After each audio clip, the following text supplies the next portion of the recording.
కాబట్టి ఈ మత మార్పిడి అనేది వాళ్ళ వ్యక్తిగత విశ్వాసానికి సంబంధించిన అంశం కాదు. ఆ కుటుంబం ప్రభావితం అవుతుంది, సమాజం ప్రభావితం అవుతుంది, దేశం ప్రభావితం. అంటే మత మార్పిడికి అనేక కారణాలు కూడా ఉంటాయి కావచ్చు. ఇప్పుడు నేను నా అబ్జర్వేషన్ చెప్తాను. మత మార్పిడి అని అంటే జస్ట్ లైక్ దట్ ఎవరో ఒక విషయం చెప్పినంత మాత్రాన జరిగిపోతుందా? వెంటనే మతం మార్చుకునే వాళ్ళు ఉంటారంటారా? కొన్ని సరే మీ మతంలో ఇది తప్పు ఉంది, అది తప్పు ఉంది, ఇది తప్పు ఉంది అని చెప్పినంత మాత్రాన మతం మార్చుకుంటారంటారా?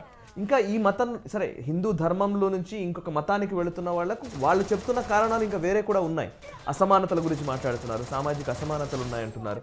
నిజంగా చెప్పాలంటే ఇక్కడ నన్ను కరెక్ట్గా ట్రీట్ చేయట్లేదు, కనీసం గుర్తించని సందర్భాలు కూడా ఉన్నాయి, అంటరానితనం ఇట్లాంటివన్నీ వచ్చాయి. సో ఈ అసమానతల వల్ల మతం మారుతున్న వాళ్ళు కూడా ఉన్నారు కదా, మరి వాళ్ళకేంటి మీరు చెప్పేది? అంటే ఇది కేవలం ఒకే ఒక కారణంతో మత మార్పిడులు జరుగుతున్నాయని మనం చెప్పలేం. రకరకాల ఫ్యాక్టర్స్ పనిచేస్తూ ఉంటాయి. ఇప్పుడు కేవలం అంటరానితనం వల్లే మత మార్పిడులు జరుగుతున్నాయి అంటే మరి అగ్రకులాల్లో కూడా మత మార్పిడులు ఉన్నాయి కదా. అంటే నా అనుభవంలో